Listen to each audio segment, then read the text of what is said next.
to Congress that has officially hit our $31 trillion debt limit, and that her department would have to begin employing, quote, extraordinary measures to meet the federal government's financial obligations. Yahoo Finance senior columnist Rick Newman ain't buying it. Rick, you generally speaking are not. It seems like Janet Yellen is taking this very seriously, as is Jamie Dimon. We'll get into that later. You think this is mainly political theater?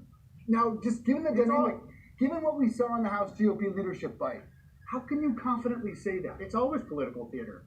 Every single time, and it's always the Republicans who go down this road, and it's always the Democrats who say, we're going to get out of your way, and we're going to let you guys threaten a debt ceiling standoff, threaten a default, because it really doesn't work out politically for Republicans. But here's a simple way to know. Look, both the Democrats have approved too much spending, and the Republicans have approved too many tax cuts for the last, I mean, how far back do you want to go? 20 years, 30 years? Really, let's go back 20, and that's why we have deficits that are just going to continue to go up as far as the eye can see. And also, we can get away with it. So, this is a big problem for Janet Yellen because she has to solve the problem. She has to manage the money and move money around, shuffle money around, so that the Treasury can pay the bills. And this could get ugly before it gets resolved. But it's going to go on until the very last second, which is probably going to come around early June.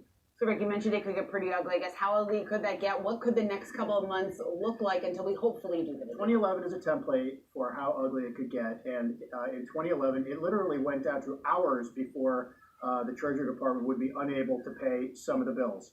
And what happened in that period of time? The S&P 500 fell by 17% over the course of a month as we were going through that ordeal. The Standard & Poor's downgraded the U.S. credit rating by one notch. It's still at that lower level. And the stock market did not come back for 6 months. So that's a baseline for how bad it could be this year. Jamie Dimon said we should never question the creditworthiness of U.S. government. That is sacrosanct. This is not something we should be playing games with at all this morning.